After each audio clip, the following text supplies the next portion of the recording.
Varicose veins కి సరైన చికిత్స కోసం సంప్రదించండి ఎవిస్ హాస్పిటల్. నమస్కారం. మాఘపురాణం 23వ రోజు పారాయణలోకి వచ్చాం. ఇది కూడా మనకి నైమిషారణ్యంలో చెప్పబడిన గాథేనండి. పూర్వమట మగధ రాజ్యంలో పౌరోహిత్యం చేసుకుంటూ జీవనం గడిపే ఒక బ్రాహ్మణానికి 4 కుమార్తెలు ఉండేవాళ్ళట. వీళ్ళందరూ యవన ప్రాదుర్భావంలోనే ఉన్నారు. పిల్లలు పెద్దవాళ్ళు అయ్యారనమాట. చక్కగా అందంగా చాలా కళగా కనపడుతుండేవాళ్ళు. వాళ్ళు ఆ గ్రామ కోనేటి వద్దున్న ఉద్యానవనంలో పువ్వులు కోసుకొని రోజు దేవాలయంలో దేవుడికి సమర్పించేవాళ్ళు.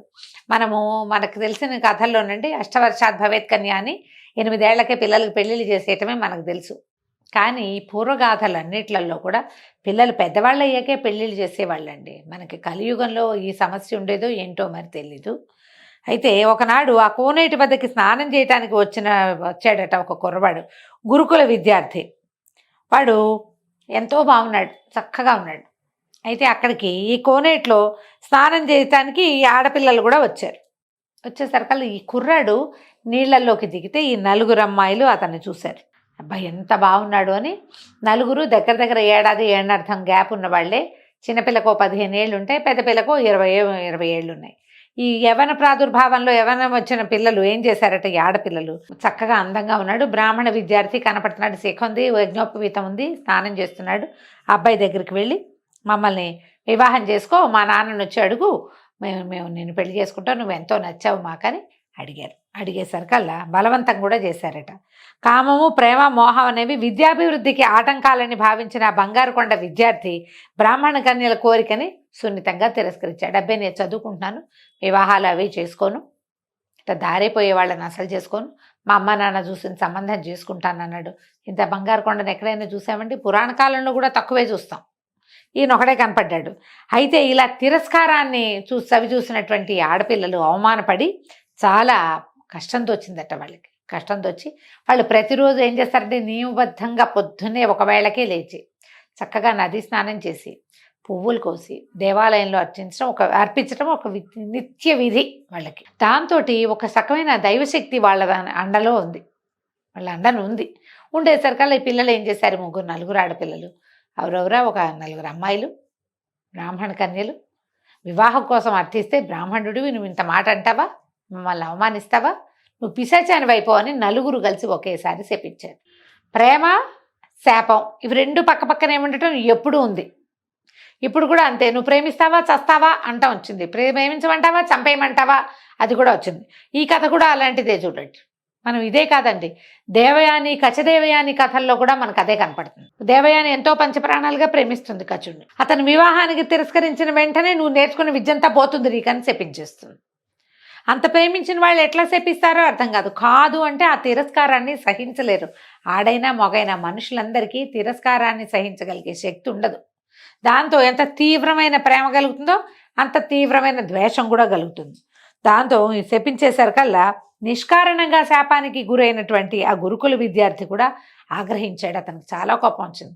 ఈ పనిమాల మీరు నన్ను అడగటం ఏంటి, నా ఛాయిస్ నాకు ఉండాలి కదా, ఎవరికైనా వాళ్ళ ఛాయిస్లు ఉండాలి, నాకు అవకాశం లేకుండా చేసి మీరు నన్ను శపించడం ఏంటి, మీరు కూడా పిశాచాలు అయిపోండి అని శపించేశాడట.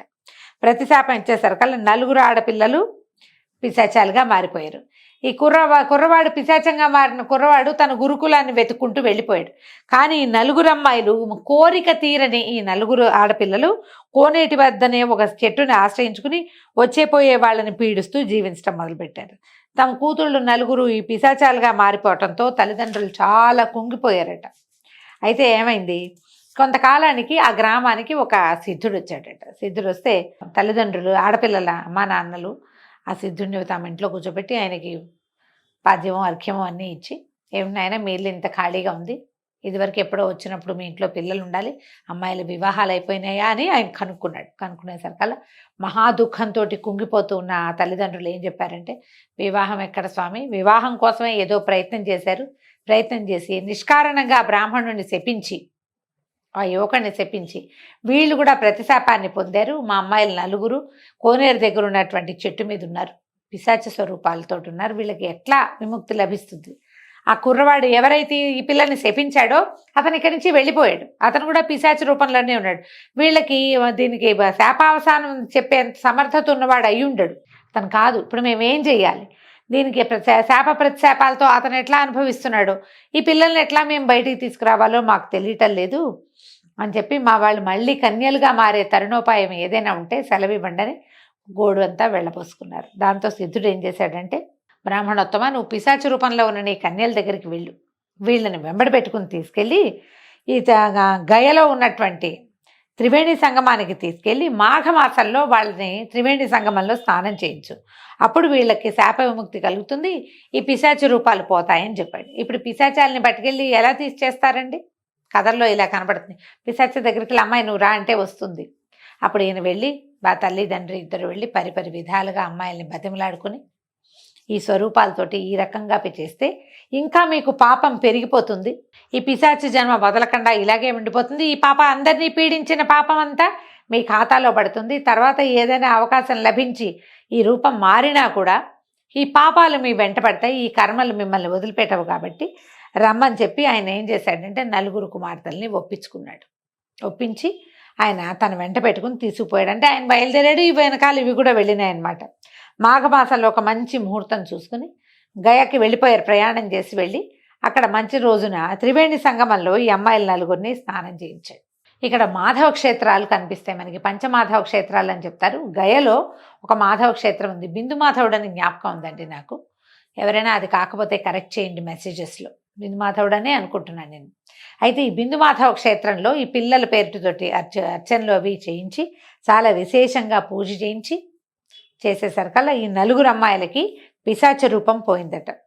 అయితే ఈ బ్రాహ్మణ ఆయన అక్కడున్న పురోహితుడిని అడిగాడు, అయ్యా మా కుమార్తెలను 4 ఇలాంటి పిశాచ రూపాలు వచ్చిన వాళ్ళని నేను ఇక్కడికి ఒక సిద్ధుడి సలహాతోటి తీసుకొచ్చాను, అమ్మాయిల 4 శాపం వదిలిపోయింది, కానీ వీళ్ళ వల్ల శపించబడినటువంటి బ్రాహ్మణ యువకుడు ఎక్కడున్నాడో తెలీదు, అతని పేరుతోటి కూడా అర్చన చేయండి, అతనికి కూడా ఈ శాపం సడలిపోయేలాగా ఏదైనా ఒక అవకాశం లభిస్తే ఇంకా అతనికి దుఃఖం ఉండదు కదా, ఆ పిశాచ స్వరూపంలో ఉన్న బ్రాహ్మణ యువకుడు దుఃఖం ఉండదు, ఆ దుఃఖం నా పిల్లల్ని వెంటాడకుండా ఉంటుందని పరిపరి విధాల ప్రార్థిస్తే ఆ మాధవ క్షేత్రంలో ఉన్న అర్చక స్వామి ఏం చేశాడు, ఆ కుర్రవాడి పేరు అది తెలియదు కానీ ఈ బ్రాహ్మణ యువతలతోటి శపించబడిన కుర్రవాడిగా అతనికి ఒక పేరు పెట్టి అతని పేరుతోటి కూడా అర్చనలు చేయించాడు. చేయిస్తే క్రమంగా ఎప్పటికో అతనికి కూడా తను స్నానం చేయలేపాడు కదా, నదీ స్నానం.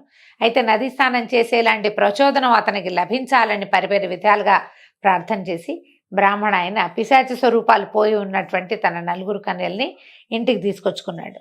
తీసుకొచ్చాక సరే ఆ పిల్లలు కూడా ఇంకా సత్ప్రవర్తనతో మెలిగారు. ఆ తర్వాత ఇంకా దారిపోయే వాళ్ళని ఎవరినైనా ప్రేమించి పెళ్లి చేసుకో అని అడగకుండా తల్లిదండ్రులు చూపించినటువంటి చక్కగా సంబంధాలు పెళ్లి చేసుకుని వివాహానంతరం కూడా బుద్ధిమంతులుగా సత్ప్రవర్తనతో మెలుగుతూ ప్రతి మాఘం నందు నదీ స్నానం చేస్తూ విశేషమైన పుణ్యాన్ని ఆర్జించుకున్నారు. వీళ్ళ వల్ల శపించబడినటువంటి బ్రాహ్మణ యువకుడు కూడా తన గురువు వల్ల ప్రచోదనాన్ని పొంది తరువాత మాఘమాసంలో నదీ స్నానం చేసి తన పిశాచ స్వరూపాన్ని పోగొట్టుకున్నాడట. దీంతో 23వ రోజు పారాయణ పూర్తయిందండి. రేపు ఉదయం 24వ రోజు పారాయణలో మళ్ళీ కలుసుకుందాం. నమస్కారం.